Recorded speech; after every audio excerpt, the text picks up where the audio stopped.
విశాఖ అంటేనే సువిశాల సుందర సాగర తీరం. కానీ ఇప్పుడు ఆ తీరం కనుమరుగవుతోంది. గత కొంతకాలంగా బీచ్ కోతకి గురవుతోంది. విపత్తుల సమయంలో సముద్రంలో అలజడికి తీరం కోతకి కారణమవుతోంది.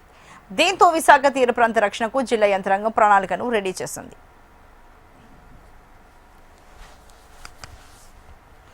విశాఖ తీరం కోత అలజడి రేపుతోంది.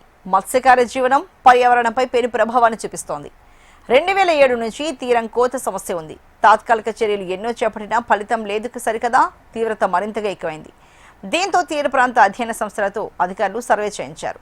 131 కిలోమీటర్ల పరిధిలో విశాఖలో దాదాపు 43 మత్స్యకార గ్రామాల పరిధిలో తీరం కోతకి గురవుతోందని గుర్తించారు. దీంతో జాతీయ విపత్తుల సంస్థ కోత నివారణకు నివేదికలు పంపారు. 178 కోట్లతో బృహత్తర ప్రాజెక్టును మున్సిపల్ శాఖ, విపత్తుల శాఖ, ఉడా మెట్రో రీజియన్ డెవలప్మెంట్ అథారిటీ సంయుక్తంగా ప్రాజెక్టును చేపట్టబోతున్నారు. మొత్తం తీరం కోతకి 250 కోట్ల ప్రతిపాదన పంపగా కేంద్రం నుంచి ఇప్పటికే 178 కోట్లకు అనుమతులు లభించాయి. ఫస్ట్ ఫేజ్ లో 50 కోట్లు విడుదల చేయగా వాటిలో అతి తీవ్రత ఎక్కువగా ఉన్న ప్రాంతాలు రిటైనింగ్ వాల్ నిర్మించబోతున్నారు. మరికొన్ని చోట్ల తీర ప్రాంత రక్షణ ఇచ్చి మడ అడవులు, కొన్ని రకాల వృక్ష జాతులను పెంచాలని నిర్ణయించారు. వచ్చే 20 నెలల్లో ఈ ప్రాజెక్టు పూర్తి చేసేందుకు ప్రణాళిక సిద్ధం చేస్తున్నారు. అన్ని కార్యరూపాన్ని దాచితే విశాఖ బీచ్ కోతకి అడ్డుకట్ట పడుతుంది. విశాఖపట్నం సువిశాలమైన సాగర తీరం సొంతం. కానీ సాగర తీరంలో ప్రస్తుతం చూసుకుంటే గనక ఆ అందమైన తీర ప్రాంతం మాయమైపోతుందా అన్న అనుమానాలు కలుగుతున్నాయి.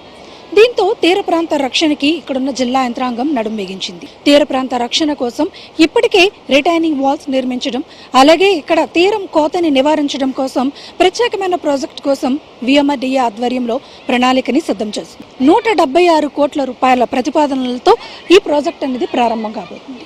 ఇప్పటికే కేంద్ర ప్రభుత్వానికి దాదాపుగా 200 కోట్ల రూపాయలు పైబడి తీరం కోత నివారణకి ఒక ప్రాజెక్ట్ చేయాలని డిపిఆర్ పంపించగా విడతల వారీగా నిధులనేవి విడుదల చేస్తున్నారు.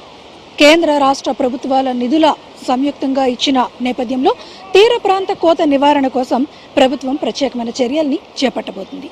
ఇందుకోసం విఎంఆర్డీఏ అధికారులు ఇప్పటికే రంగాన్ని సిద్ధం చేశారు. మరి ఇవన్నీ కూడా పూర్తి స్థాయిలో అందుబాటులోకి వస్తే విశాఖ తీర ప్రాంతం కోతకి గురవుతున్న వైనం అనేది అరికట్టేదానికి అవకాశం ఉంటుంది. వీడియో జర్నలిస్ట్ ధనుష్తో అనురాధ, HM టీవీ, విశాఖ.